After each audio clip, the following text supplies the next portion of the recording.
Waalaikumsalam warahmatullahi wabarakatuh. Alhamdulillah. Alhamdulillahi Rabbil Alamin wa bihi nasta'inu ala umuri dunya waddin wassalatu wassalamu ala asrafil anbiya'i wal mursalin wa ala alihi wa sahbihi ajma'in. Rabbi israh li sadri wa yassir li amri wahlul 'uqdatam min lisani yafqahu qawli, amma ba'd. Puji syukur kehadirat Allah Subhanahu wa Ta'ala atas segala limpahan rahmatnya, sehingga siang hari ini kita bisa berkumpul kembali bertolabul ilmi pada acara Majelis Perantau Online yang diselenggarakan oleh Dompet Duafa Hong Kong. Semoga selalu tercurahkan pada suri tauladan kita Nabi Allah Muhammad alaihi wasallam yang kita nantikan syafaatnya, dan semoga kita termasuk umat yang mendapatkan syafaatnya kelak di yaumil akhir. Amin. Allahumma amin. Yang kami hormati Bapak Imam Baihaqi selaku General Manager Dompet Duafa Hong Kong. Yang kami hormati Ustadz Fatihun Nada LCMA yang akan menyampaikan materi pada acara siang hari ini. Tak lupa pula para jemaah, ukhti wa ummi yang kami sayangi. Perkenalkan, saya Emil dari Klinik Al-Quran DDHK yang insya Allah akan memoderatori acara hingga 1 jam ke depan. Langsung saja saya akan bacakan susunan acara pada siang hari ini. Yang pertama, pembukaan. Yang kedua, pembacaan ayat suci Al-Quran yang akan dibacakan oleh Ukhti Marini dari Majelis Bustanul Ulum Dunmun. Yang ketiga, sosialisasi DDHK. Yang keempat, penyampaian materi dengan tema prinsip dalam sholat yang akan disampaikan oleh Ustadz Fatihun Nada. Yang kelima, sesi tanya jawab, dan yang terakhir, doa sebagai penutup. Marilah kita buka acara dengan membaca Ummul Quran. Al-Fatihah. A'udzu billahi minasyaitonir rajim. Bismillahirrahmanirrahim. Alhamdulillahi rabbil alamin.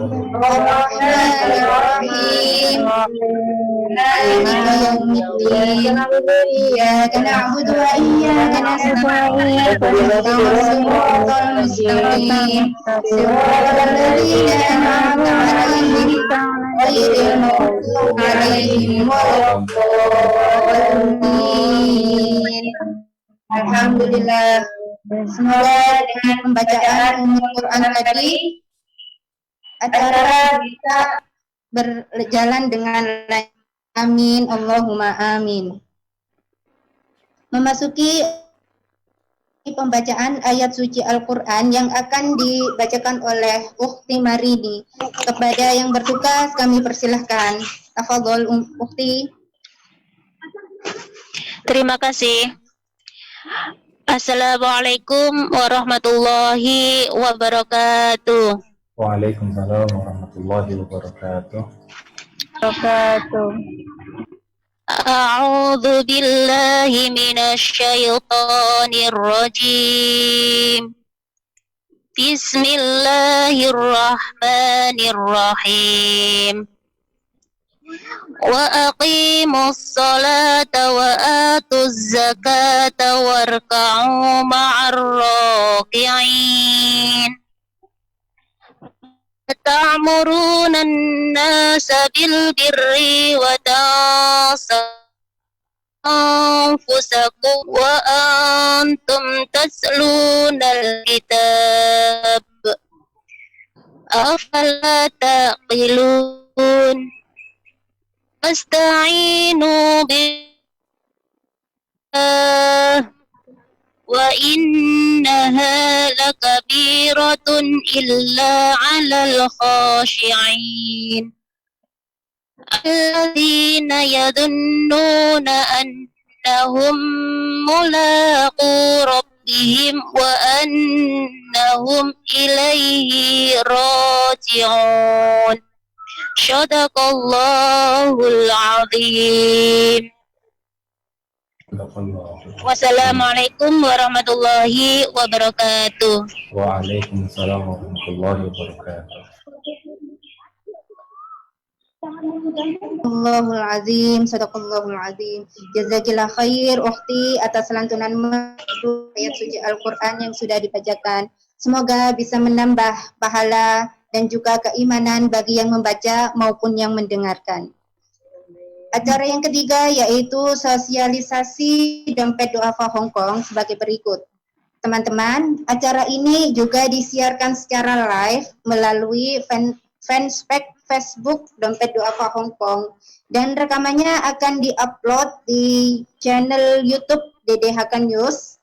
Jadi bagi teman-teman bisa like fanspage Facebook Dompet Duafa Hongkong dan subscribe channel YouTube DDHK News untuk mendapatkan informasi-informasi bermanfaat dan juga kajian-kajian yang diselenggarakan oleh Dompet Duafa Hongkong.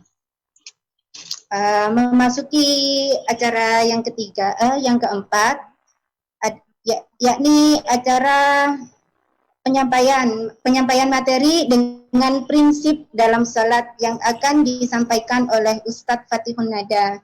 Kepada Ustadz, kami persilahkan. Tafadhol Ustadz. Terima kasih banyak kepada Ibu Moderator, Ibu Ummu Mikhaila. Kalau nama aslinya? Emil. Oh, ya, Ibu dari Emil. Klinik Quran. Baik, Ibu Emil dari Klinik Quran. A'udzubillahi minasyaitonirrajim. Bismillahirrahmanirrahim. Assalamualaikum warahmatullahi wabarakatuh. Waalaikumsalam warahmatullahi wabarakatuh. Alhamdulillahi rabbil alamin. Al-qaili fi kitabihil karim wa ma umiru illa liya'budu hunafa'a wa yuqimus shalah wa yutuz zakah wa dzalika dinul qayyimah. Asyhadu an la ilaha illallah wa asyhadu anna Muhammadar Rasulullah. Allahumma salli wa sallim wa barik ala Sayyidina wa Habibina wa Syafi'ina wa Maulana Muhammadin wa ala alihi wa sahbihi ajma'in amma ba'du.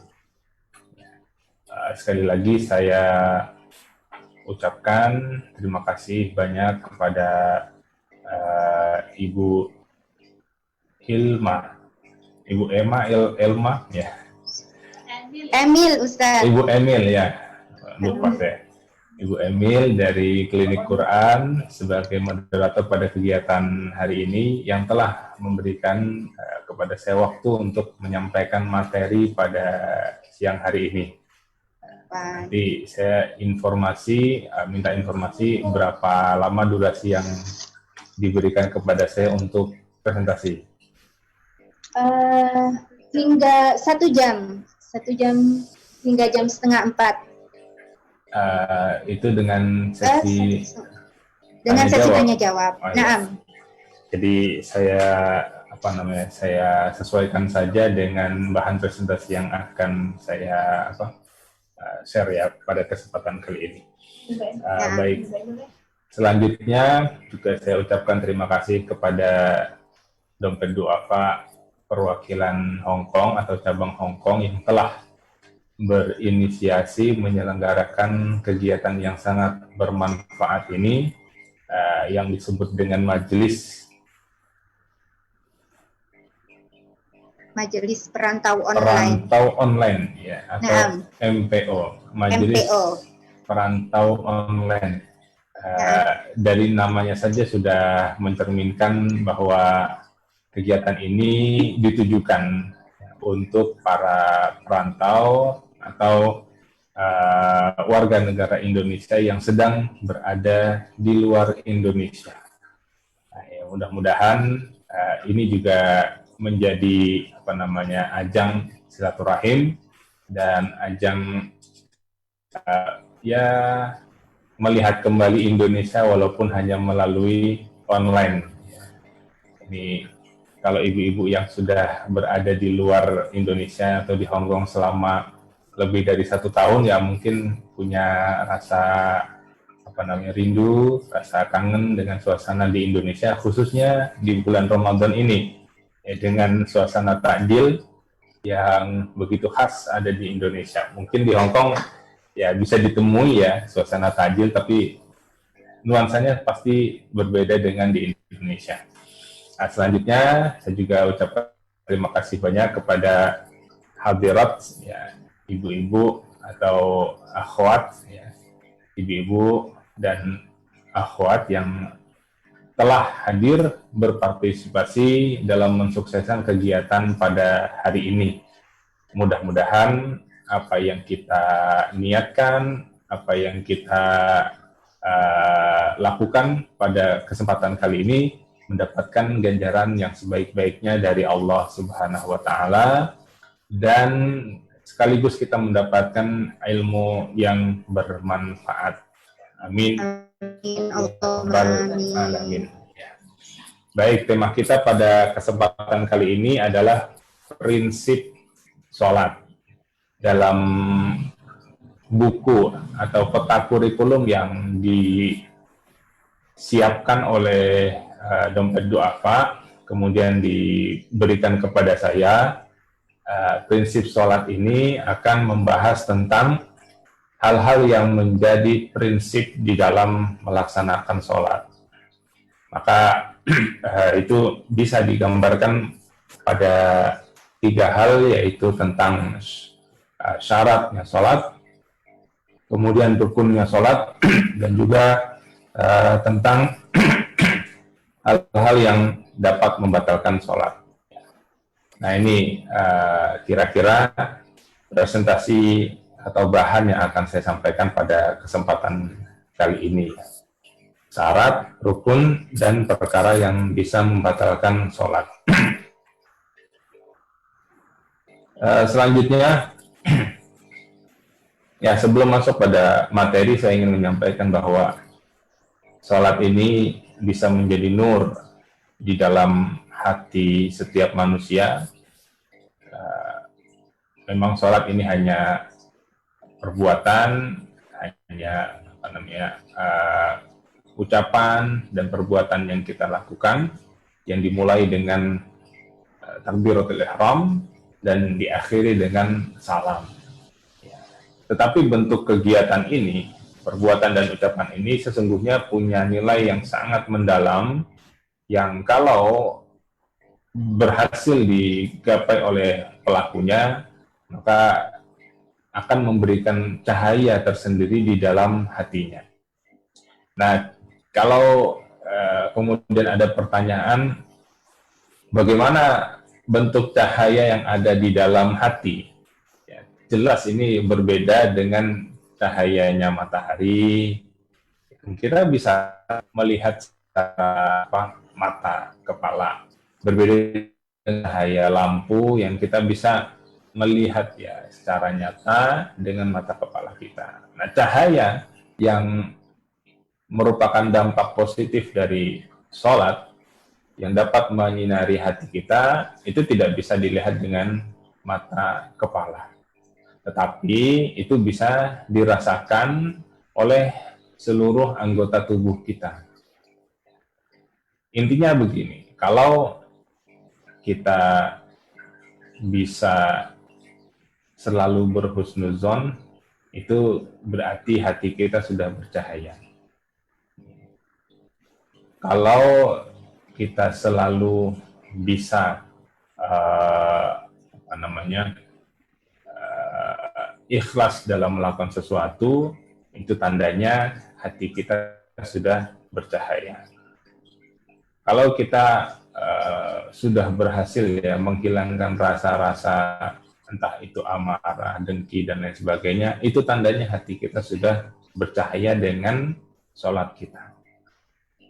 Sebaliknya, kalau masih ada hal-hal semacam itu, ya berarti mungkin cahayanya masih perlu diterangi lagi, ya masih perlu powernya harus ditingkatkan lagi. Ibarat senter itu power cahayanya harus ditingkatkan. Berarti sholatnya yang harus ditingkatkan.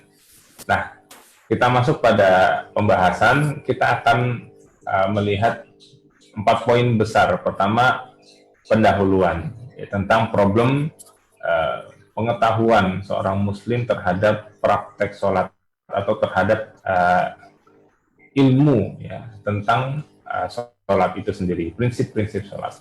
Kedua, ada syaratnya. Kemudian ketiga ada rukun sholatnya, dan keempat ada perkara yang membatalkan. Dalam syarat nanti saya bahas ada 6, dalam rukun ada 14, dalam perkara yang membatalkan ada 7, tapi nanti saya tambahkan 5. Ya, bonus untuk ibu-ibu. Oke, kita lihat pendahuluan di sini. Nah, ibu-ibu bisa lihat ya, ada foto yang menarik ya ketika ini orang Indonesia atau orang Hong Kong kira-kira?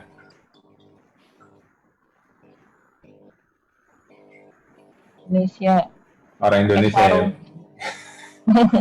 Ada yang pakai sarung ya, berarti ini tandanya orang Indonesia. Apalagi misalkan kita melihat beberapa corak sarungnya adalah sarung-sarung batik ya, atau khas Indonesia. Nah, ini orang Indonesia. Dan ini foto nyata, bukan lalu diambil dari adegan sinetron ya. Ini foto nyata ya. Bukan dibuat, disetting, kemudian difoto, tidak, ini foto kejadian nyata. Nah, hal yang menarik kita bisa melihat ketika area masjid ya, itu sudah terpenuhi oleh jamaah, lalu kemudian masih ada beberapa jamaah yang tidak mendapatkan tempat, sehingga mereka memilih untuk melaksanakan sholat di anak tangga kecil masjid tersebut, yang seyogyanya itu tidak menjadi tempat yang pas untuk melaksanakan sholat, ya. Sehingga sebagiannya akan memaksakan diri melaksanakan sholat dengan menghantam anak tangga, bahasanya begitu. Jadi contohnya ini ada orang yang sujud menghadapnya kiblat, tetapi bagian kakinya ini tidak menyentuh lantai. Ya, nanti kita akan bahas. Ada problem di situ, gitu ya. Nah, di sini nanti kepalanya di anak tangga yang atas, lututnya di anak tangga yang bawah. Ini mungkin kalau yang lain, nah kayak gini, kakinya di anak tangga yang paling bawah lagi. Ya. Sisi lain, ada yang menarik bahwa ada yang memilih untuk bisa sujud dengan sempurna, tetapi dia tidak mengindahkan atau tidak memperhatikan arah ya kiblat atau arah ia harus sujud menghadap Allah Subhanahu wa Ta'ala. Sehingga kalau kita bahasakan yang benar ngadep kiblat itu barat, berarti ini ada yang menghadap ke arah apa ini, Bu? Selatan dan utara. Iya, ada yang menghadap ke arah selatan dan utara. Ya, ini kan problem gitu ya. Problem yang terjadi di tengah masyarakat kita. Padahal ya mereka kan bisa saja memilih tempat lain yang lebih kondusif untuk melaksanakan ibadah sholat. Misalkan di area parkiran atau di area halaman daripada masjid tersebut. Tidak harus di tangga. Ya, nah ini masalah. Nah, dari situ masalahnya adalah sholat ya itu bisa dilakukan dengan ilmu, tapi juga ada sebagian orang yang melakukan sholat tanpa ilmu. Ini kalau dilihat cara mereka sholat atau mereka praktek sholat seperti ini luar biasa. Mereka sudah punya ghirah, semangat untuk melaksanakan sholat. Jadi walaupun sudah nggak kebagian tempat di masjid, tapi nggak pulang gitu. Tetap pengen sholat di masjid. Nah, ini mungkin sholatnya sholat Jumat ya, tapi mereka tetap memilih untuk sholat walaupun tahu bahwa nanti ini sholatnya akan ribet sendiri atau susah, kesulitan. Jadi semangat mereka melaksanakan sholat sudah tinggi. Ya kalau diukur, taruhlah 75% mereka punya semangat sholat. Nah, cuma hal itu tidak dibarengi dengan pemahaman yang bagus atau ilmu yang baik tentang tata cara sholat. Mungkin mereka tahu bahwa sholat itu harus menghadap kiblat, tapi mereka bingung ketika tidak dapat tempat yang pas untuk nanti menghadap kiblat dalam sholat, mereka harus ngapain? Tuh, ini problem. Jadi banyak kita temui orang-orang yang punya semangat untuk ibadah kuat, tapi malas belajar, tidak mau memahami bagaimana sih tata cara sholat. Saya kemarin sempat tarawih di masjid dekat rumah saya. Kebetulan yang bertugas imam adalah salah seorang ya tokoh, ya, walaupun tokoh tapi karena sepuh, ya karena sudah orang tua dijadikan tokoh dan diminta dijadwalkan imam tarawih. Dalam salah satu rakaat tarawih, kan sholat tarawih itu 2 rakaat. Di salah satunya, saya lupa di nomor rakaat keberapa dari 20 rakaat yang kita laksanakan, imam itu ternyata lupa bahwa dia sudah melaksanakan 2 rakaat. Ya. Imamnya lupa sudah melaksanakan 2 rakaat. Karena lupa, setelah sujud di rakaat kedua, dia bangun dan berdiri lagi. Dia bangun dan berdiri lagi. Ya. Lalu makmum ini, ya, ada sebagian yang sadar bahwa imamnya itu salah, ya, melaksanakan salat lebih daripada rakaat yang ditentukan. Jadi sebagian yang sadar dia duduk tahiyat akhir. Ya. Sebagian makmum yang lain mengikuti imam karena ya ikut aja, pokoknya imamnya berdiri ya dia berdiri, imamnya nanti duduk ya dia duduk, tahiyat ya tahiyat. Jadi ada makmum yang sadar, ada makmum yang tidak sadar. Ya. Yang sadar itu sudah mengingatkan imam dengan baik, ya, subhanallah, subhanallah, subhanallah. Diingatkan itu imamnya.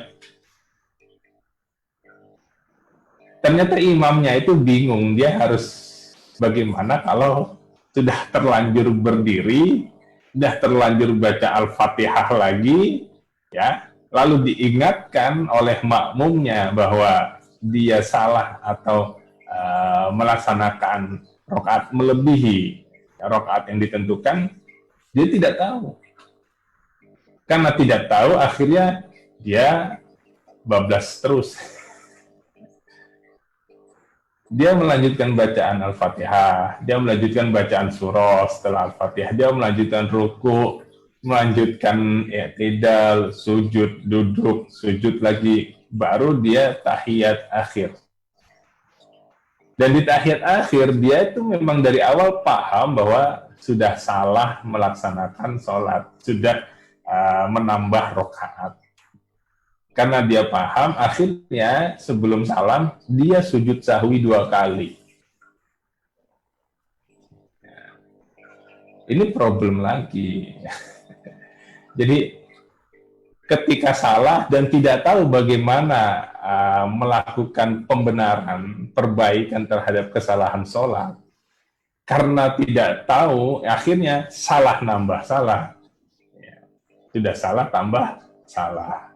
Nah, inilah kenapa pentingnya kita memahami, mengetahui secara baik tentang prinsip-prinsip sholat, ya, ilmunya sholat yang memang menjadi hal yang fundamental atau sangat penting sekali untuk melaksanakan sholat. Jangan sampai kita itu pengen sholat tapi ya nggak mau belajar, ya itu nanti akan menemui hal-hal semacam itu. Ya, kita lihat konsekuensinya kalau orang sholat tanpa belajar, maka sholat yang dilakukannya tanpa ilmu itu bisa merusak keabsahan sholat.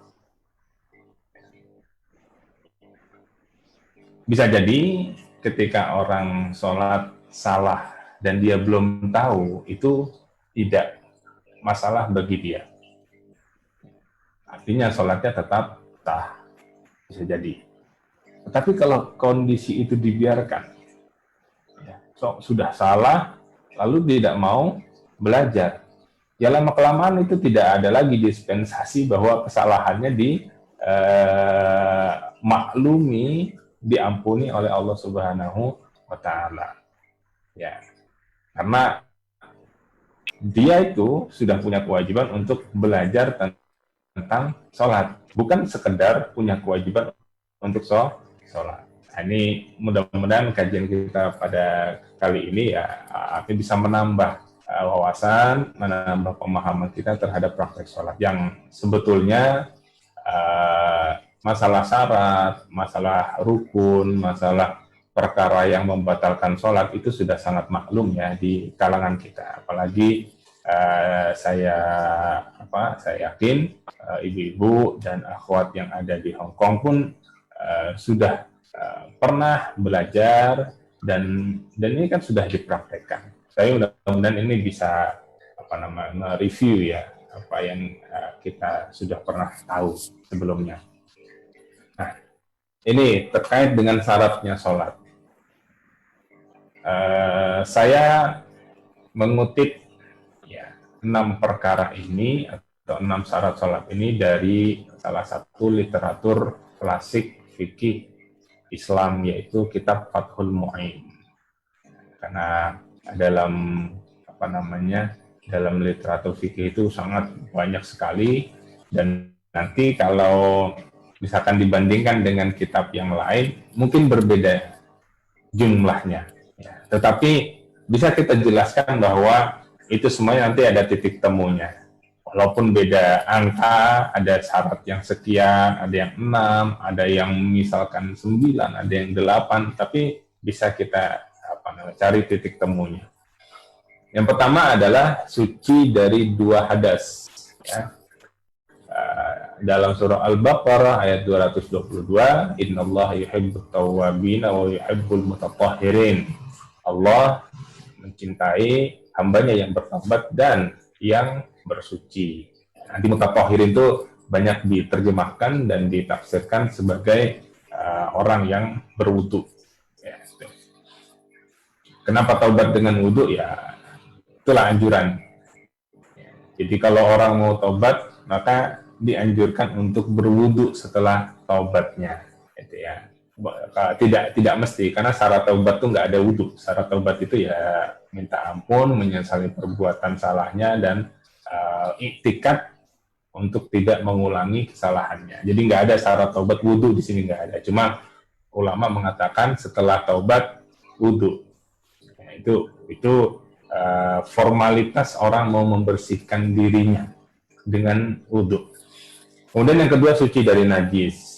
Ya, wasiyabaka fatahhir dalam surah Al-Muddatsir ayat 4. Jadi pakaian kita itu suci dari najis. Nanti tidak hanya pakaian, walaupun ayatnya hanya berbunyi pakaian, tetapi juga anggota tubuh kita juga suci dari najis, dan tempat sholat kita juga suci dari najis. Yang ketiga, menutup aurat. Ya. Khudu zinatakum inda kulli masjidin. Dalam surah Al-A'raf ayat 7. Pakailah pakaian penutup aurat setiap menuju sholat ke masjid. Ya. Ini perintah dalam surah Al-A'raf ayat 7. Kemudian nomor 4, masuk waktu sholat. Ya. Inna sholata kanat 'alal mu'minina kitaban mawquta. Dalam surah An-Nisa ayat 3. Sesungguhnya sholat adalah sebuah kewajiban yang telah ditentukan, telah ditetapkan waktu pelaksanaannya untuk atau bagi orang-orang yang beriman. Yang kelima, menghadap kiblat. Ya, dalam surah Al-Baqarah ayat 150 ya. Wa min haitsu kharajta fawalli wajhaka syatral masjidil haram wa haitsu ma kuntum fawallu wujuhakum syatrah. Kamu keluar kemana saja, kalau mau sholat menghadaplah arah Masjidil Haram atau kiblat.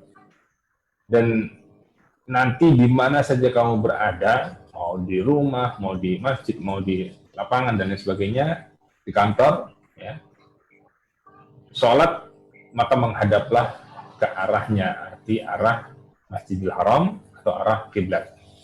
Dan yang terakhir, harus punya keyakinan bahwa sholat yang kita lakukan adalah kewajiban dari Allah Subhanahu wa Ta'ala, wajib.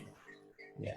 Jadi bukan kemudian saya sholat ya biar sholat aja gitu, ya itu jangan. Jadi sholat itu untuk menunaikan kewajiban dan diyakini itu adalah kewajiban.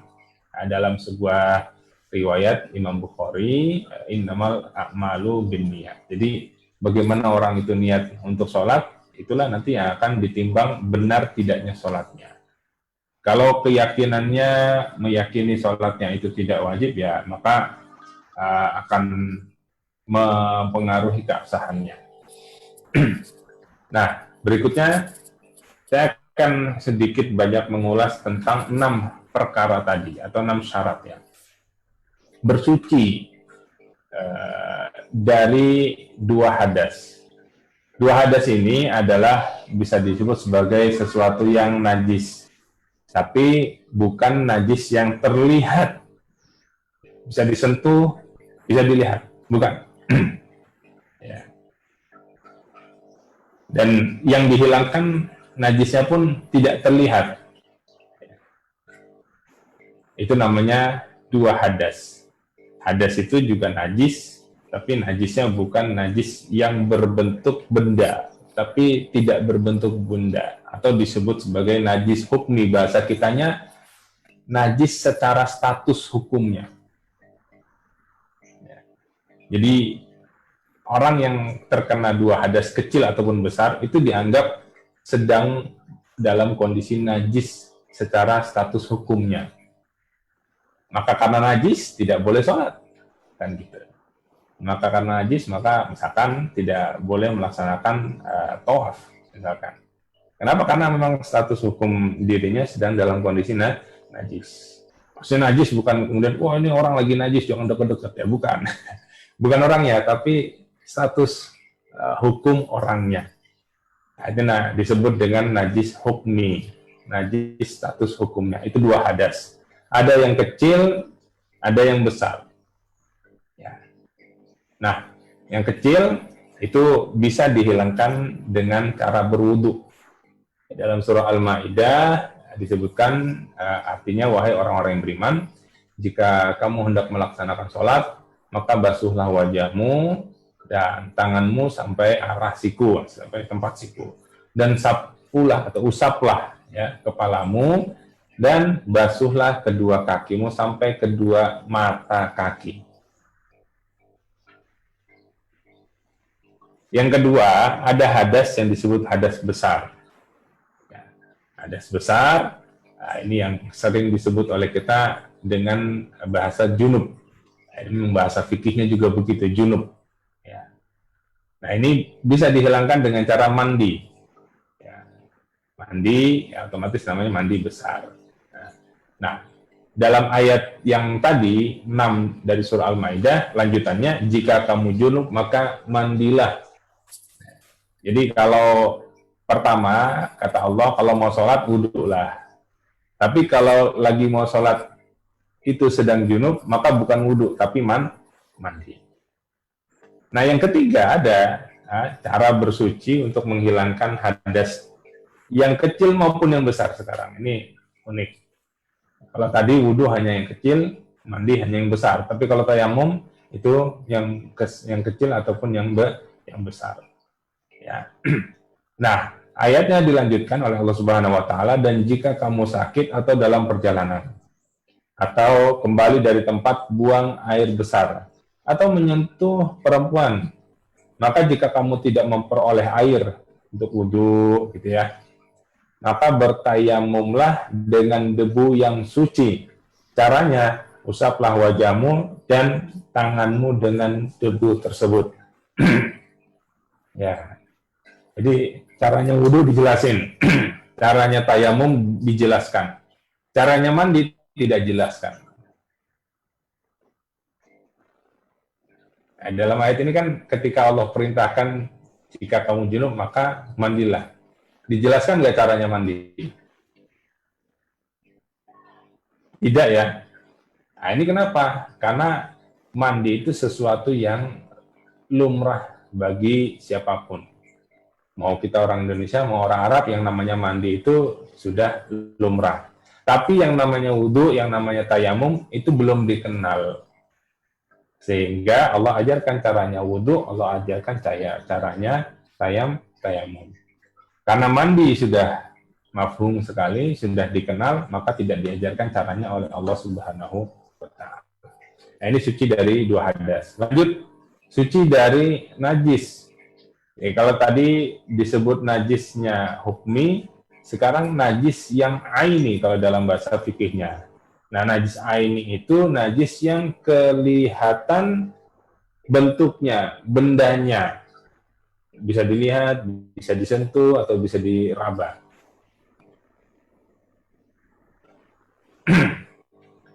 Nah, cara untuk menghilangkan najis ini, pertama, najisnya harus dibuang dulu. Jadi harus dibuang. Misalkan najis itu berbentuk benda padat, ya harus disingkirkan dulu. Najis tersebut dari pakaian, atau dari anggota tubuh, atau dari tempat sholat. Dibuang dulu. Kedua, harus dialirkan air. Jadi semacam ya dibasuh, atau bahasa kitanya dicuci. Selain dibuang benda najisnya, kemudian dialiri air, dibasuh atau dicuci. Tempat yang tadi kena najis, misalnya tangan kita, telapak tangan kita menyentuh kotoran hewan yang najis, gitu ya. Maka pertama kotorannya dibuang dulu, lalu setelah itu harus disiram, dialirkan, dibasuh air. Karena najis itu tidak bisa sekedar hilang ketika najisnya dibuang atau kotorannya dibuang. Tetapi harus dibasuh dengan air. Ya. Berapa kali? Ya, sekali bisa, asalkan ya tidak ada lagi bekas, baik itu bekas berupa yang kasat mata ataupun bekas yang berupa bau, gitu ya. Jadi berapa kalinya tidak ada minimalnya, yang penting benar-benar sudah tidak ada lagi kelihatan najisnya tadi. Kalau sekali basuhan ternyata masih ada, ya berarti tambah 2 kali. 2 kali belum hilang, ya tambah lagi 3 kali. Dan seterusnya sampai hilang. Nah, berbeda nanti kalau najisnya itu disebut dengan najis besar atau najis berat, atau bisa dibilang najis mughaladzah, yang berat itu ya. Nah, maka cara membasuhnya adalah dengan 7 kali basuhan air, ya, yang salah satunya adalah dengan tambahan debu. Ya. Jadi misalkan contoh daripada najis yang berat ini adalah jilatan anjing. Jilatan anjing. Nah, maka cara menghilangkannya adalah misalkan kaki kita yang terkena jilatan anjing, atau paham ya, kalau laki-laki antara pusar sampai lutut, kalau perempuan seluruh anggota tubuh kecuali wajah dan 2 telapak tangan. Nah, sehingga oleh karena itu seluruh anggota tubuh yang lain selain itu harus tertutup. Nah, caranya adalah 3 ini ketentuannya. Menutup aurat, ya. Jadi tidak ada, maaf saya lupa mengganti penjelasannya. Nanti saya ganti aja. Pertama, menutup aurat. Jadi seluruh anggota tubuh yang disebut aurat tidak terlihat, tidak nampak, gitu ya. Maksud tidak nampak itu kalau orang melihat secara normal ya nggak kelihatan, gitu. Tapi kalau misalkan kalau nengok dari bawah itu kelihatan, ya nggak apa-apa, itu bukan orang melihat normal, emang orang nyari-nyari atau ngintip, itu salah dia, bukan salah orang yang sholat, ya.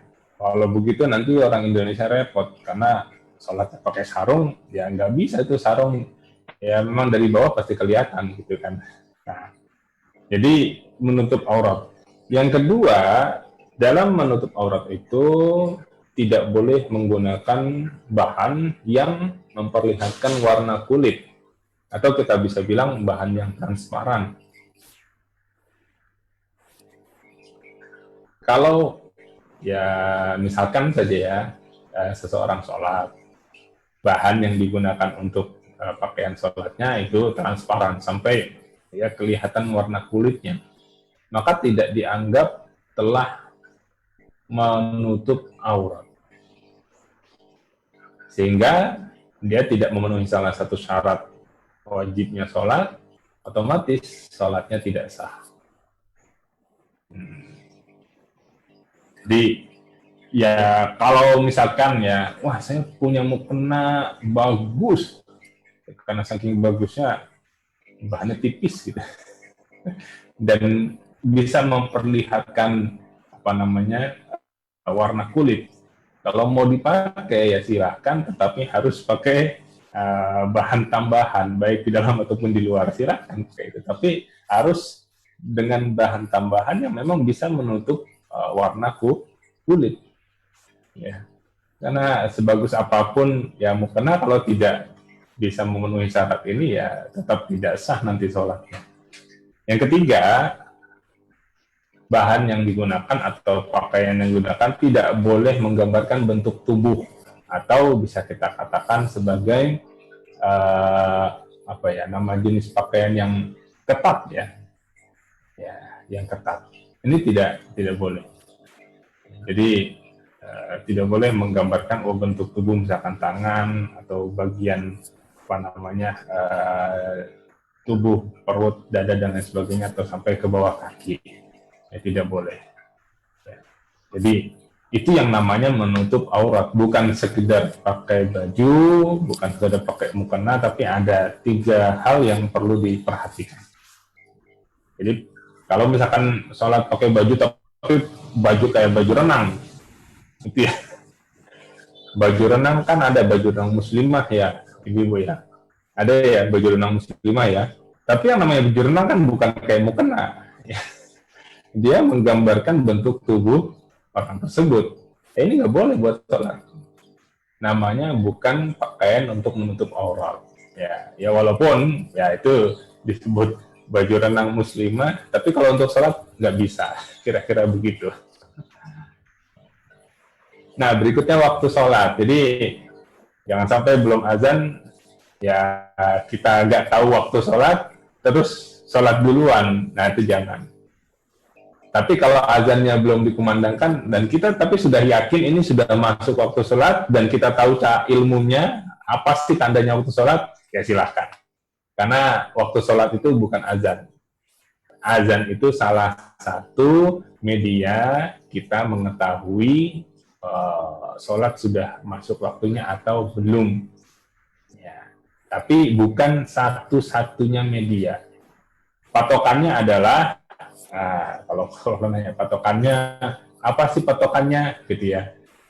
Yang dulu diajarkan sama Nabi adalah melihat langit. Kalau subuh, tandanya fajar shodiq sudah muncul.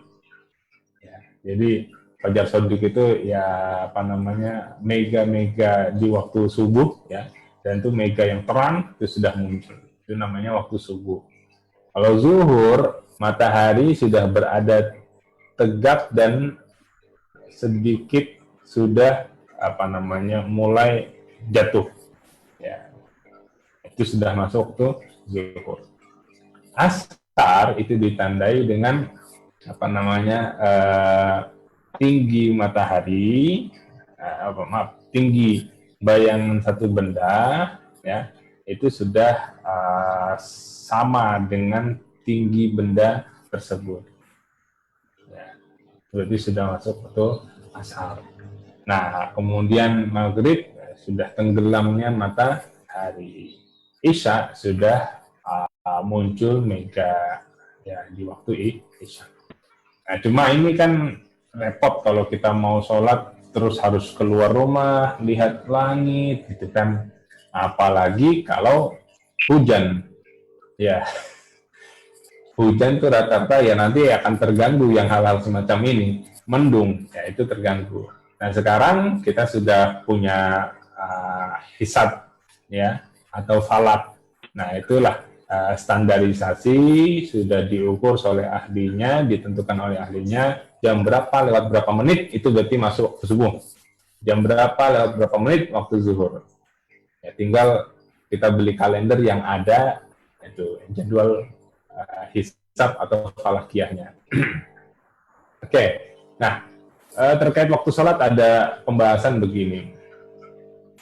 Waktu paling bagus untuk melaksanakan sholat kapan? Yaitu di awal waktu. Semua sholat, subuh, zuhur, isya, maghrib, subuh, zuhur, asar, maghrib, isya. Kecuali waktu zuhur, itu boleh agak nanti ketika kondisi cuaca itu sedang panas-panasnya. Dan kita sholatnya itu kena imbas panasnya. Tapi ya jarang kalau zaman sekarang rata-rata sholat di masjid, di mushola sudah AC. Jadi di luar panas, nggak akan terasa panas. Ini dulu kondisinya ketika zaman Nabi, jadi yang namanya bangunan ya atapnya pakai jerami, kalau lagi panas ya pasti dirasakan oleh orang-orang yang ada di dalam masjid. Sehingga Nabi waktu itu ketika cuaca panas, maka sholat zuhurnya agak belakangan. Nah, itu dia. Kemudian yang kedua, akhir waktu. Gimana sih kalau orang sholat nanti gitu ya? Sholat zuhur kan jam 12 misalkan, atau lewat 5 dan lain sebagainya. Nanti sholat asarnya jam setengah 4. Saya mau sholat jam 3. Gitu. Boleh nggak? Ya boleh. Boleh. Ini ulama yang mengatakan boleh, silahkan Anda sholat menjelang akhir waktu atau di akhir waktu, tapi jangan sampai kelewat waktu. Ya.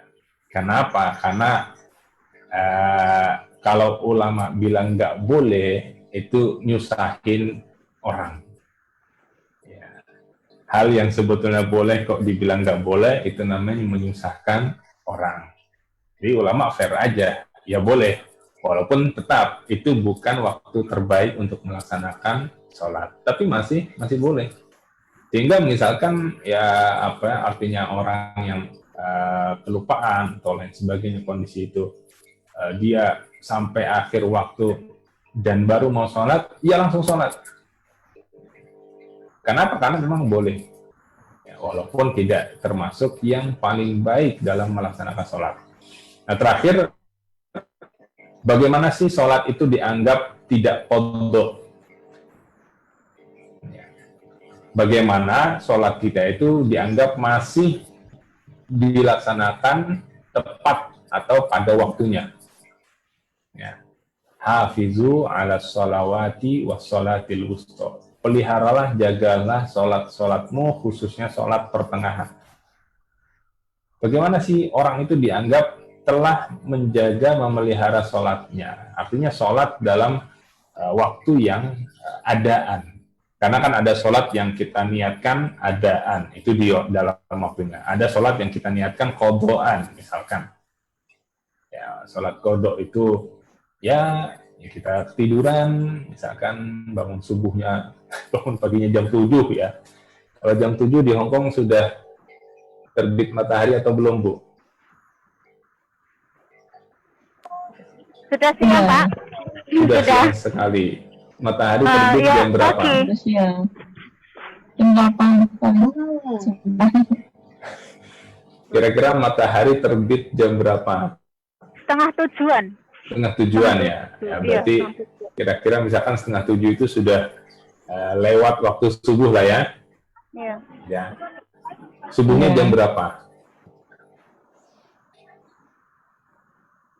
Jam 4 45 Jam Nadia. 4.45 ya.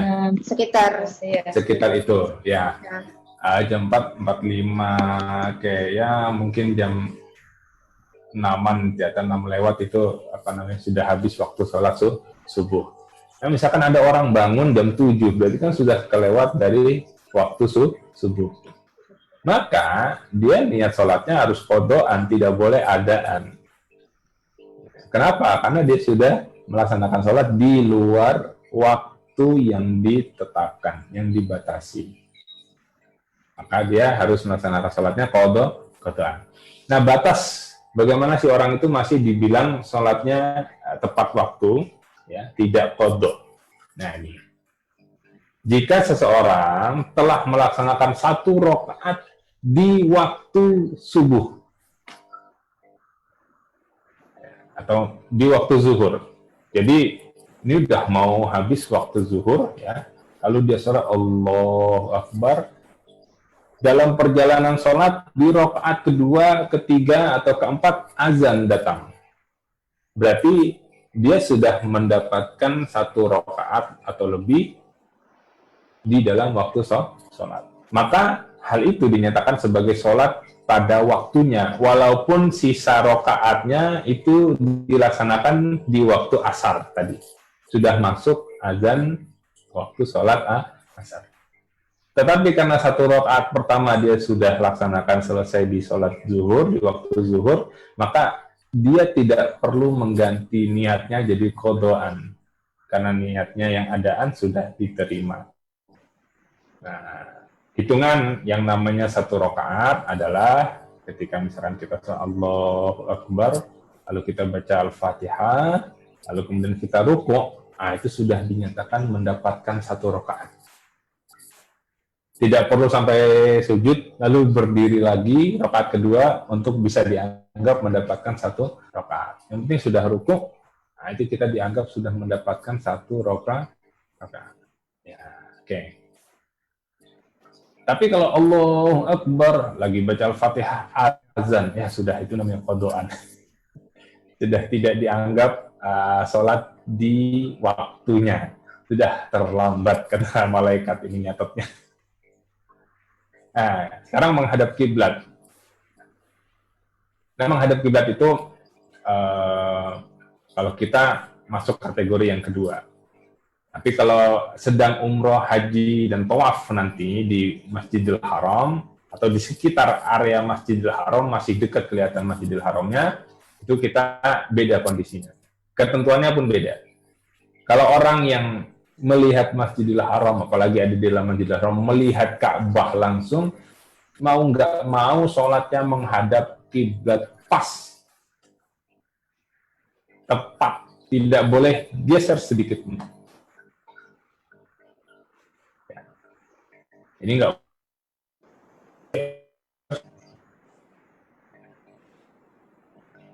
Ini wajah, posisi dua pundak itu berhadapan dengan Ka'bah. Ya. Nah, kita termasuk yang kondisi nomor 2, tidak melihat Ka'bah secara langsung, baik Masjidil Haram secara langsung. Di Indonesia dan di Hong Kong ya sama lah. Kalau mau melihat jangan lewat TV bisanya, tidak bisa secara langsung. Maka syaratnya adalah menghadap ke arahnya Ka'bah, bukan tepat ke Ka'bah. Jadi selama arah Ka'bah ke sana, kira-kira ke barat gitu ya, maka sudah sah sholatnya orang. Ya. Itu kan sekarang bisa mengukur pakai alat dan segala macam ya. Ya boleh, kalau mau menggunakan alat ukur semacam itu untuk meluruskan arahnya boleh, tapi tidak harus. Ya, karena cukup menghadap yang namanya arah kepada Ka'bah. Ini bagi orang-orang yang tinggal jauh dari Ka'bah. Nah, nanti kalau misalkan ya salah satu di antara kita gitu, nanti waktu umroh, waktu haji, kalau kebetulan diundang Raja Salman masuk ke Ka'bah, waduh. kayak presiden aja ya. Ya, wallahu alam, namanya rezeki anugerah dari Allah kan lain-lain ya. Ya kayak sebanyak-banyaknya. Terus kalau Nabi itu sholat di dalam Ka'bah. Nabi pernah itu masuk dalam Ka'bah, lalu sholat di dalam Ka'bah. Nah pertanyaannya, kalau kita di dalam Ka'bah itu kiblatnya mana gitu? Nah, ulama bilang orang sholat di dalam Ka'bah itu boleh menghadap ke salah satu bangunan Ka'bah, atau misalkan debu yang nempel di bangunan Ka'bah, atau misalkan menghadap pintu Ka'bah, atau misalkan menghadap salah satu tiang Ka'bah. Jadi ya bisa dibilang silakan Anda menghadap kemana saja, itu nanti boleh sholat di dalam Ka'bah. Sholat di dalam Ka'bah. Ya.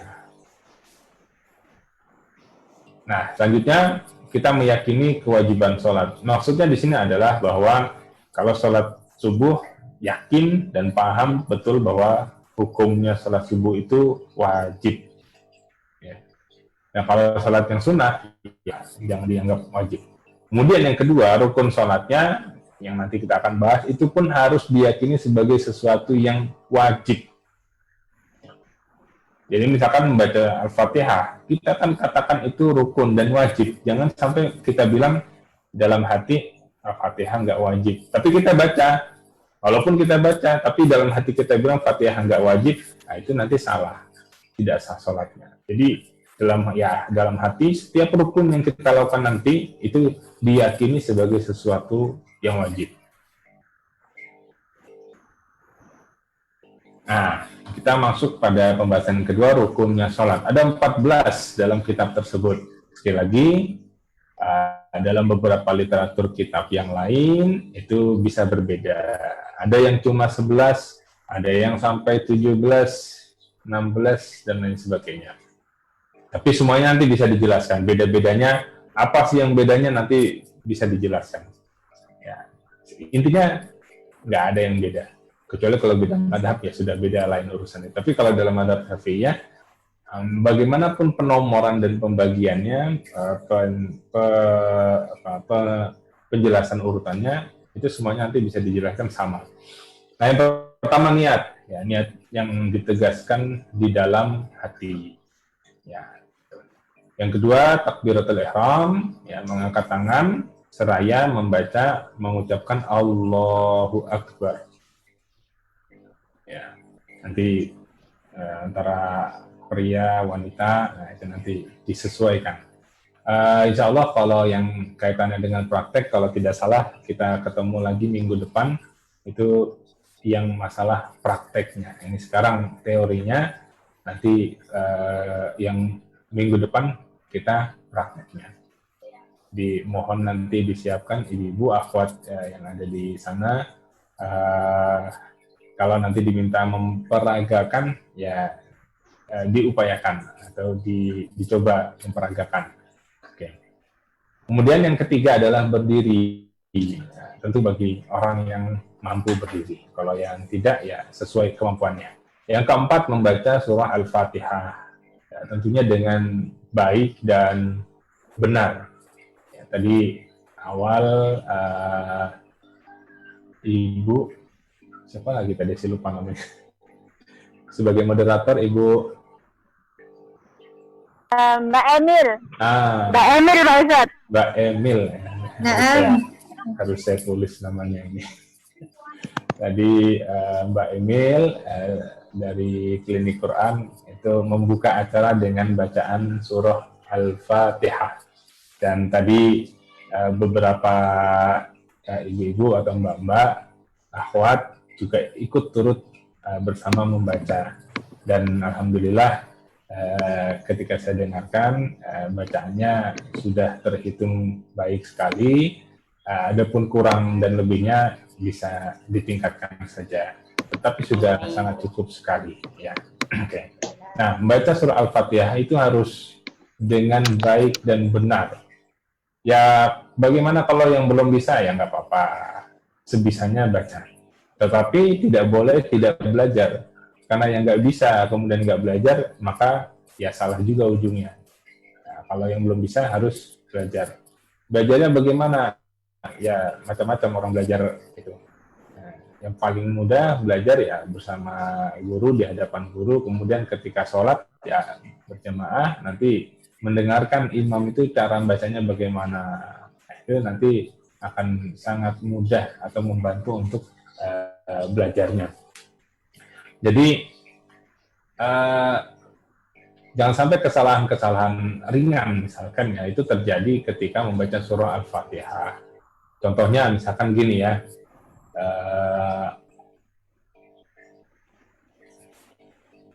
yang sering salah itu misalkan ketika ayatnya iyyaka na'budu.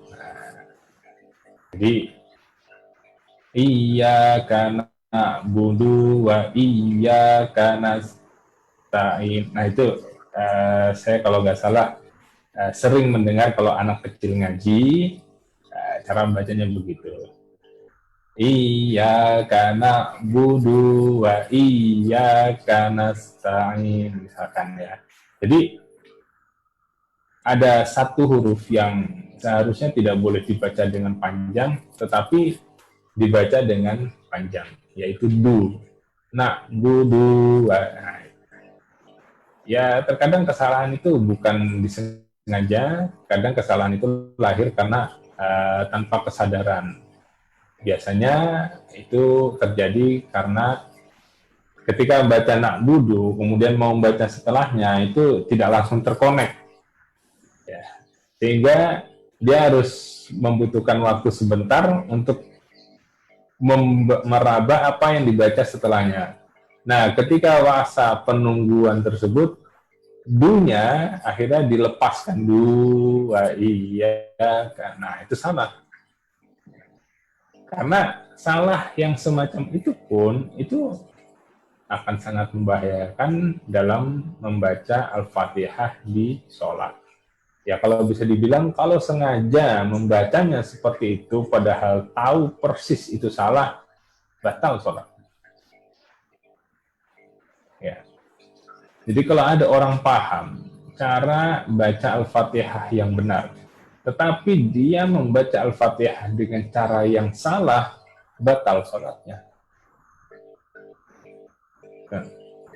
Ya bedalah dengan orang yang belum paham, belum bisa betul membaca dengan baik dan benar, itu masih banyak diampuninya sama Allah, masih banyak didispensasinya. Tapi sekali lagi harus kemudian diikuti dengan belajar. Ya. Jadi yang ringan-ringan itu kadang ya, bisa menjadi fatal, gitu ya. Nah yang kelima ruku. Teorinya ruku itu menundukkan punggung dan kepala sama rata. Gimana nih kalau nggak bisa rata? Ada yang sudah pundaknya, punggungnya bongkok misalkan, ya semampunya. Atau misalkan mencoba untuk meratakan, berarti kan agak menekan ke bawah dan masih kesulitan, ya semampunya. Tetapi kalau mampu, kalau bisa, itu rata. Dulu para ulama kita ngajarin orang ruku yang bisa dibilang rukunya sudah benar itu kalau pas ruku lalu punggungnya ditaruh gelas ataupun piring itu nggak jatuh gelas dan piringnya karena rata tubuhnya gitu. Kalau masih miring, misalkan kepalanya masih naik, ya itu nanti kan jatuh gelas atau piringnya. Nah, itu belum pas katanya. Lalu kemudian i'tidal setelah ruku berdiri. Ya. Berdirinya bagaimana? Posisi awal. Sebelumnya bagaimana ya begitu. Ya berdiri. Lalu kemudian sujud. Ya. Sujud itu ya jidat ditaruh di tempat sujud. Nanti dari rinciannya saya kesinggung setelahnya. Lalu kemudian duduk di antara dua sujud. Duduk muftarish namanya. Nanti saya jelaskan apa itu duduk muftarish, bagaimana pelaksanaannya. Lalu tumakninah, tenang atau berdiam diri sebatas minimal kita membaca subhanallah. Rukuk, kalau bacaan ruku itu kan subhana rabbiyal azimi wa bihamdi. Ya. Tapi misalkan ruku subhanallah, ya sudah. Itu namanya sudah tumakninah di dalam ruku. Gitu. Tapi baca subhana rabbiyal azimi wa bihamdi apalagi sampai 3 kali, ya itu lebih bagus lagi. Lebih tumakninah. Kemudian yang ke-10 tasyahud akhir, membaca at-tahiyyatul mubarakatus shalawatut thayyibatul lillah sampai asyhadu an la ilaha illallah wa asyhadu anna muhammadar rasulullah. Sampai situ. Setelah itu membaca salawat kepada Nabi Muhammad sallallahu alaihi wasallam. Allahumma shalli ala sayyidina Muhammad wa ala ali sayyidina Muhammad kama shallaita. Tapi cukup Allahumma shalli ala sayyidina Muhammad sudah selesai. Nggak dilanjutin wa ala ali sayyidina Muhammad, apalagi sampai kama shallaita ala sayyidina Ibrahim wa ala ali sayyidina Ibrahim wa barik ala sayyidina Muhammad wa ala ali sayyidina Muhammad kama barakta ala sayyidina Ibrahim wa ala ali sayyidina Ibrahim fil alamin innaka Hamidum Majid. Itu tidak sampai ujung pun nggak apa-apa, yang penting Allahumma shalli ala sayyidina Muhammad. Itu sudah dianggap membaca sholawat kepada Nabi, sudah memenuhi salah satu rukun yang ke-11. Yang ke-12 duduk tasyahud, duduk muftaris lagi ya, nanti sama dengan yang nomor 8 tadi. Kemudian salam pertama. Ya. Salam yang pertama. Minimal assalamualaikum. Maksimal assalamualaikum warahmatullah. Ya. Sambil menolehkan wajah ke arah kanan. Salam yang pertama. Assalamualaikum saja sudah cukup. Kalau kita terbiasa dengan yang maksimal, assalamualaikum warahmatullah, assalamualaikum warahmatullah. Ya. Jangan sampai wabarakatuh ya. Kalau nanti kita sampai assalamualaikum warahmatullahi wabarakatuh, itu yang samping jawab waalaikumsalam warahmatullahi wabarakatuh kan gitu. Nah ini yang ke salam yang pertama. Adapun salam yang kedua itu tidak diwajibkan atau tidak menjadi salah satu rukunnya sholat. Jadi rukunnya sholat hanya salam yang pertama. Jadi misalkan keadaannya darurat, kepepet atau kebelet dan sebagainya, sudah tanggung tahiyat tasyahud akhir ya, udah dibaca cepat-cepat, assalamualaikum, berdiri, kabur langsung menunaikan hajatnya boleh. Ya, nggak harus sampai salam yang kedua. Nah, jadi boleh salam pertama, kemudian dia keluar atau sudah selesai sholatnya, sudah langsung berdiri dan sebagainya. Nah terakhir tertib atau berurutan dalam melaksanakan rukun tadi ya, tidak boleh nanti sujud dulu baru ruku dan lain sebagainya. Ini ada sedikit tambahan tentang beberapa rukun dalam sholat tadi. Tidak saya jelaskan semuanya, ada beberapa hal saja. Pertama niat. Ya, ketentuannya niat itu pertama di dalam hati. Yang itu dibarengi dengan takbiratul ihram. Itu yang namanya niat. Ketika Allahu Akbar. Nah, di antara kita baca Allahu Akbar, saat itulah hati kita menegaskan bahwa saya niat sholat zuhur,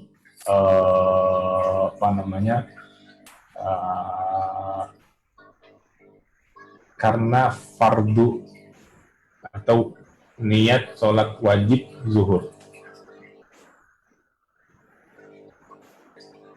Nah, biasanya kita membaca bacaan niat sebelum Allahu Akbar. Nawaitu usolli fardhu zuhri arba'a raka'atin mustaqbilal qiblati adaan lillahi ta'ala. Itu bukan niat. Itu hanya membaca bacaan niat. Bukan niatnya. Nah, itu dianjurkan. Sebelum Allahu Akbar dianjurkan membaca bacaan niat. Supaya apa? Supaya ketika Allahu Akbar itu sudah di sini sudah masuk. Jadi untuk memudahkan hati untuk niat ketika takbir, maka sebelum itu baca bacaan niat. Dianjurkan.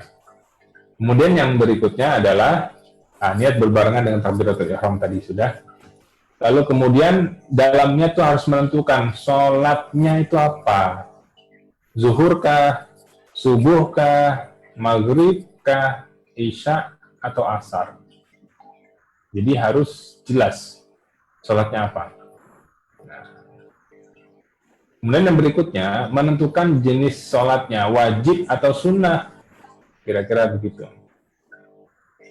Itu harus ada di dalam hati. Saya niat sholat zuhur, wajib. Nah, itu yang namanya niat. Saya bermaksud, saya niat sholat zuhur yang wajib. Itu sudah niat. Nah, jadi nggak perlu kemudian di dalam hati itu sampai bilang zuhur 4 rakaat, kemudian bilang menghadap kiblat, kemudian bilang lillahi ta'ala. Itu tidak menjadi ketentuan dalam niat. Kalaupun ada, bagus. Ya. Kalaupun ada, bagus, lebih baik. Tapi kalau itu tidak sampai tersebut di dalam hati, ya nggak masalah. Sholatnya tetap sah. Yang penting saya niat sholat zuhur wajib. Itu sudah sah, sudah sah niatnya. Nah, ini namanya ketentuan dalam niat. Ya, makanya kemudian juga beberapa imam itu ketika membacakan bacaan niat sebelum takbir, dia cuma bilang usolli fardhu zuhri. Ya udah gitu aja. Jadi tidak sampai bilang 4 rakaat, tidak sampai bilang mustaqbil qiblat, apalagi lillahi ta'ala. Nah, kemudian yang berikutnya membaca Al-Fatihah. Nah, ada hal yang ingin saya jelaskan. Yang pertama, jadi boleh kita membaca Al-Fatihah itu dengan menghafal kalau yang sudah hafal. Ini kalau alhamdulillah kita kan yang sudah terlahir dalam keadaan Islam sejak kecil atau sudah mengenal Islam lama sudah hafal Al-Fatihah. Jadi tidak punya kendala ketika sholat kemudian disuruh membaca Al-Fatihah, sudah hafal. Tapi ada yang belum hafal misalkan. Ya. Jadi baru masuk Islam, misalkan, atau ya memang orang ini tidak pernah belajar ngaji dari kecil ya. Dari kecil ya kerjaannya main, dari kecil kerjaannya apalah gitu, nggak pernah belajar mengaji. Dan ini bukan yang nggak ada. Ya, saya sendiri ngajar di UIN Jakarta, ada beberapa mahasiswa yang di program studi non keagamaan, ya, matematika, misalnya fisika. Nah, mereka lulusan SMA dan ketika dites masuk oleh penguji lisan atau wawancara, disuruh baca Al-Quran ya nggak bisa, bahkan disuruh baca Iqra pun ada yang nggak bisa. Nah, ya, kalau baca Iqra alif ba ta bata itu nggak bisa kan ya, memang belum benar-benar belum pernah belajar ngaji. Nah, bagaimana nih ketika sholat kemudian kok belum hafal gitu ya, tapi dia sudah bisa baca, ya silakan letakkan mushaf di depan ya, dengan tempat mushafnya agak besar, nanti bisa melihat bacaannya.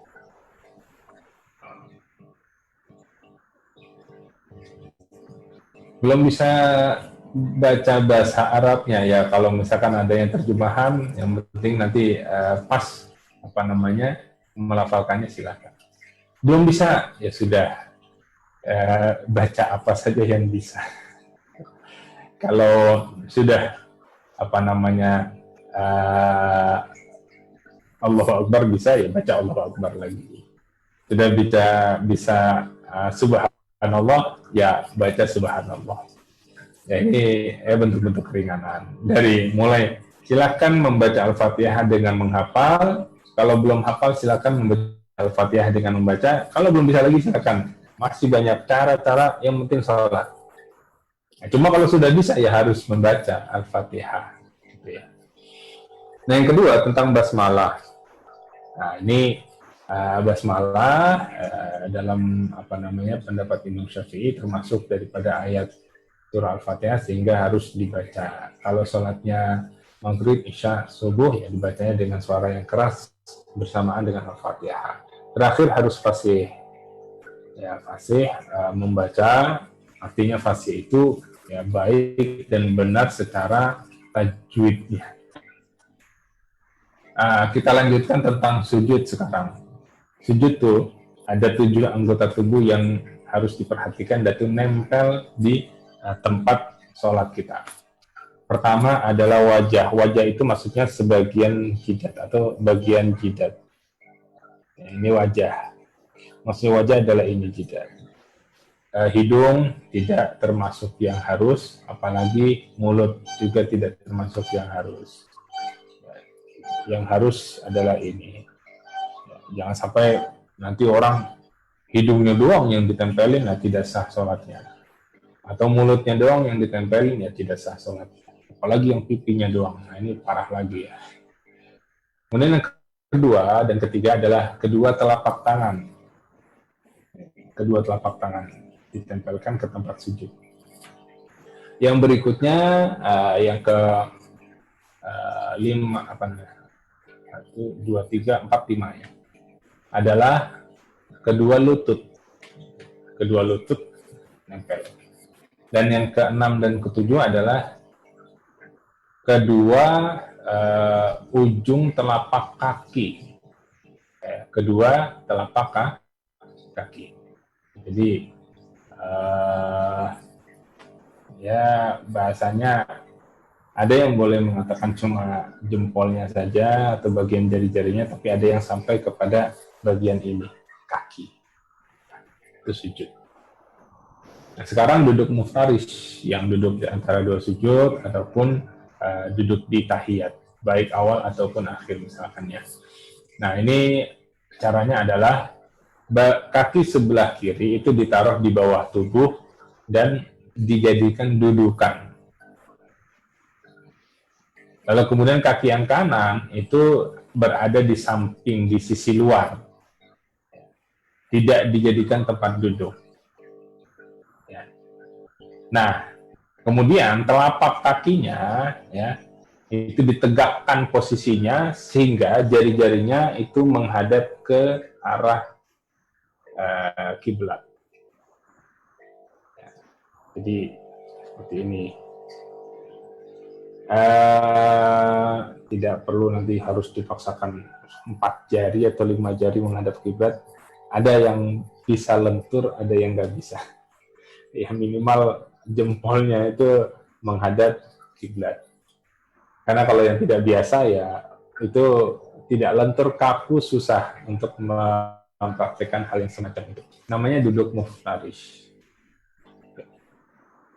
Kita lanjutkan, nah ini langsung membatalkan hal-hal yang bisa membatalkan sholat. Yang pertama, kalau dia niat keluar sholat. Apa sih contohnya? Misalkan ya, Allahu Akbar. Bismillahirrahmanirrahim. Alhamdulillahirabbil alamin. Ar-Rahmanirrahim. Tahu-tahu melihat sesuatu yang membahayakan. Misalkan ibu lagi sholat di depan kasur, anaknya lagi tidur, anaknya guling-guling mau jatuh, ya sudah.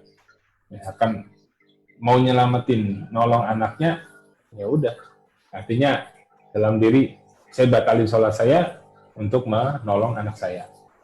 Nah, itu namanya niat keluar sholat, niat membatalkan sholat. Artinya sengaja orang itu mau membatalkan sholatnya, maka ya sudah, sholatnya batal. Lalu kemudian yang kedua, ragu keluar sholat. Jadi dalam kondisi tengah-tengah sholat dia ragu. Ini saya tadi melakukan sesuatu yang membatalkan sholat atau tidak. Nah, ragu ini beda dengan was-was. Ya, nanti ada yang was-was, ada yang ragu. Tentunya apa? Kalau was-was itu masih dalam hati. Kalau beda ya, orang was-was itu kan lain. Orang was-was itu pokoknya dia dihantui dengan kesalahan dirinya. Tapi kalau ragu itu misalkan gini, aduh, tadi kayak kentut. Kayak kan kentut ya, berarti sudah dia sudah batal sholatnya. Yang ketiga, bergerak. Ya, jadi baik dengan gerakan yang berat, ini disebut gerakan yang berat ya. Contohnya gerakan yang berat itu misalkan lompat. Orang lagi sholat, kemudian dia lompat. Itu gerakan disebut gerakan berat. Atau lagi sholat, mukul orang. Nah, ini namanya gerakan berat. Maka sekali saja gerakan berat itu dilakukan, batal sholat. Berbeda dengan gerakan yang ringan. Contohnya gerakan ringan adalah menggaruk-garuk kulit yang sedang gatal. Ya, tapi cara garuknya bukan dengan 5 jari, apalagi dengan sepenuh tenaga. Ya bukan. Tapi dengan meletakkan 1 jari di tempat yang gatal, kemudian digaruk semacam ini. Nah ini, kalau cuma sekali gerakan tidak membatalkan sholat. Tapi kalau berturut-turut 3 kali, wah itu jadi batal sholatnya. Ya. Kemudian yang keempat, berkata atau mengucapkan sesuatu yang bukan bacaan sholat atau tidak bisa ditolerir untuk dibaca di dalam sholat. Ya. Ketika sholat gitu ya, kemudian ada tamu, Assalamualaikum, lalu dia jawab, Waalaikumsalam, masuk Bu. Nah itu sudah batal sholatnya, karena dia mengucapkan sesuatu yang bukan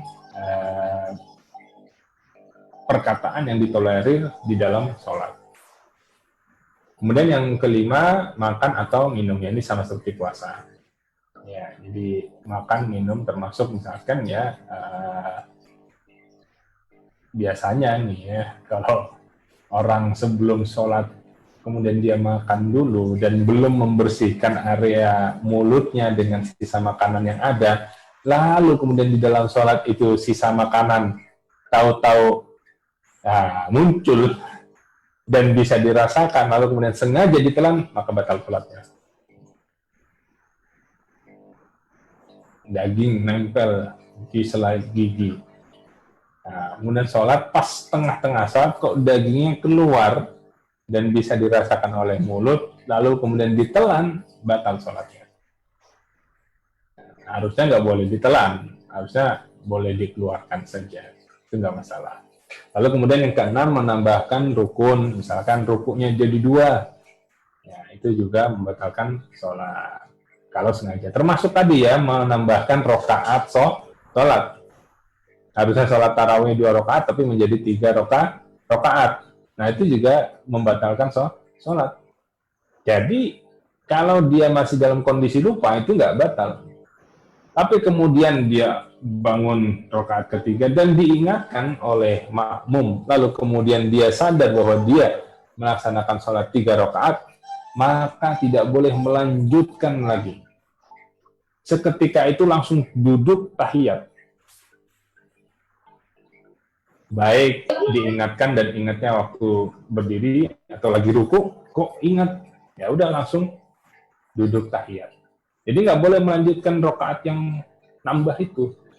Ya, ini yang tadi kejadian di tempat saya. Jadi ya karena memang tidak tahu caranya sholat yang detail-detail. Secara umum tahu bagaimana sholat, tapi yang kasuistik seperti ini itu tidak tahu ya, sehingga jadi salah. Yang ketujuh, meyakini rukun sebagai sunnah, ini juga menjadi hal yang membatalkan sholat. Jadi ya rukun ya harus diyakini rukun. Saya tambahkan ini ada 5 hal secepat saja. Hadas juga membatalkan sholat, ya di tengah-tengah sholat kita hadas kecil yang membatalkan sholat. Kemudian terkena najis, ya itu juga membatalkan sholat. Ya. Beda misalkan kalau Afwan Ustadz. Iya. Afwan, ini waktunya sudah habis. Oh iya, baik. Ini terbuka aurat ya, itu juga membatalkan sholat. Tapi kalau ketiup angin langsung buru-buru ditutup, maka tidak membatalkan sholat. Lalu kemudian yang keempat, tidak melaksanakan salah satu rukun. Ya kalau tadi menambahkan rukun, ini mengurangi rukun. Kemudian salah niat, ya, jadi ketika tengah sholat kemudian ingat, wah tadi niatnya bukan sholat zuhur, niatnya sholat asar, padahal sholatnya sholat zuhur, itu juga membatalkan sholat. Nah, ini kira-kira kajian kita pada kesempatan kali ini. Terima kasih banyak atas perhatian daripada ibu-ibu dan akhwat semuanya yang ada di Hong Kong.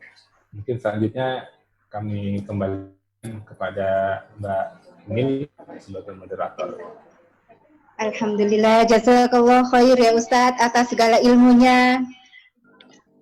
Afan, bagi teman-teman yang bila ada yang ingin ditanyakan karena sudah habis,